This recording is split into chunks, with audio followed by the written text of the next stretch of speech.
ശരീഅത്ത് വിശ്വാസികൾക്ക് നിയമമാക്കിയ ആരാധനകളുടെ സവിശേഷതകൾ നിരവധിയാണ്. ആരാധനകൾ നമസ്കാരം, സക്കാത്ത്, വ്രതം, ഹജ്ജ്. ദിനേന നിർവഹിക്കുന്ന ആരാധനകളുണ്ട്, വ്യത്യസ്ത സമയങ്ങൾ നിർവഹിക്കുന്ന ആരാധനകളുണ്ട്.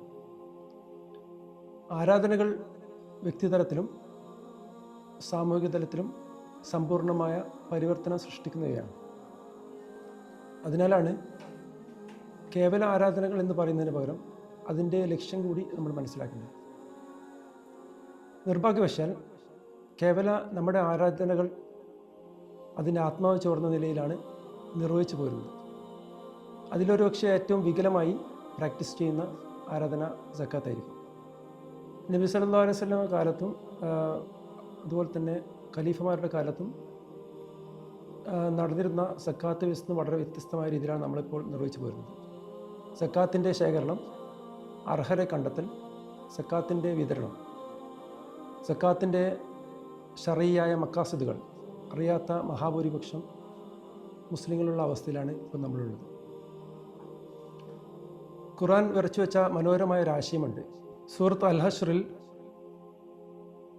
ലിക്കൈല യകൂന ദൂലത്തൻ ബൈനൽ അനിയാമിൻകും, നിങ്ങളിലെ സമ്പന്നരിൽ സമ്പത്ത് കറങ്ങാതിരിക്കുന്നതിന് വേണ്ടി എന്ന ഖുർആനിക അടിസ്ഥാനം ഈ നയത്തിൻ്റെ അടിസ്ഥാനത്തിലാണ്.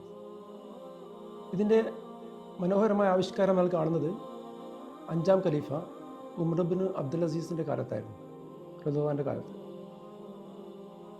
അദ്ദേഹം ഖിലാഫത്ത് ഏറ്റെടുത്ത അവസരത്തിൽ അദ്ദേഹം ഗവർണർമാർക്ക് എഴുതി, നിങ്ങൾ തിരുദൂതരുടെ കാലത്തുണ്ടായ സ്ഥാനത്ത് സക്കാത്തിനെ തിരികെ വെക്കുക എന്നുള്ളത്.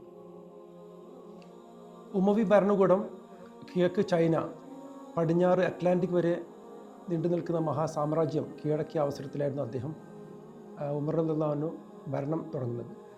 അദ്ദേഹത്തിൻ്റെ കാലത്ത് അദ്ദേഹം യുദ്ധം നടത്തിയതായോ ഗനീമത്ത് സ്വത്ത് ശേഖരിച്ചതായോ കാണാൻ സാധിക്കുന്നില്ല.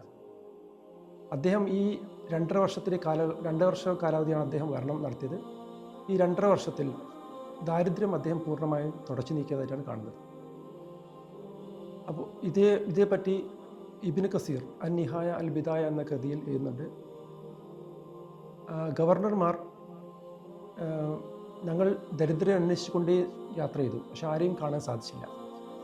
ആഫ്രിക്കയിലെ ഗവർണർ ഇസ്മായിൽ അബ്ദുൽ മുഹാജിറിൽ മക്സൂമി ഉമർ റളിയല്ലാഹുവിന് കത്തെഴുതി, ഞങ്ങൾ സക്കാത്തിന് അർഹരെ അന്വേഷിച്ച് നടന്നു, ഒരാളെ പോലും കാണാൻ സാധിക്കുന്നില്ല. ഉമർ റളിയല്ലാഹു മറുപടി എഴുതി, നിങ്ങൾ കടത്തിൽ ബുദ്ധിമുട്ടുന്ന ആളുകൾക്ക് ഈ സക്കാത്തിൻ്റെ പൈസ ഉപയോഗിക്കുക, അതുപോലെ തന്നെ വിവാഹം കഴിക്കാനും അടിമകളെ വാങ്ങി അവരെ മോചിപ്പിക്കാനും ഇതിനുപയോഗിക്കാൻ അദ്ദേഹം തിരിച്ച് കത്തെഴുതി. അതുപോലെ തന്നെ അദ്ദേഹം ഗവർണർമാർക്ക് നിർദ്ദേശം നൽകിയിരുന്നു, ഈ സക്കാത്തിൻ്റെ പൈസ ഉപയോഗിച്ചുകൊണ്ട് പക്ഷികൾക്കും മൃഗങ്ങൾക്കും ഭക്ഷണം നൽകുക എന്ന് അദ്ദേഹം ഗവർണർമാർക്ക് നിർദ്ദേശിക്കുകയുണ്ടായി.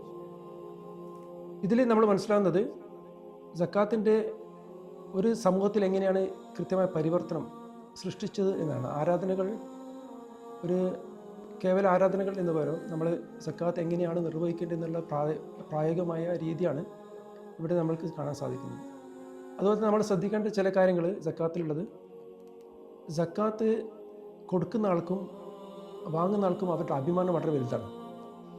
അപ്പം അതിൽ വിതരണം ചെയ്യുമ്പോൾ ശ്രദ്ധിക്കേണ്ട ഈ ബാധ്യതകളൊക്കെ നമ്മൾ ശ്രദ്ധിക്കണം. അതായത് ഒരു സക്കാത്ത് വാങ്ങുന്ന ആൾ സ്ഥിരമായി വാങ്ങുന്ന അവസ്ഥയിൽ ആക്കുകയല്ല, അവരെ അതിൽ നിന്നും മോചിപ്പിച്ചുകൊണ്ട് സ്വയം പര്യാപ്തതയിലേക്കും അവരെ ഉയർത്തുന്നതിനുമാണ് സക്കാത്ത് ഉപയോഗിക്കേണ്ടത്.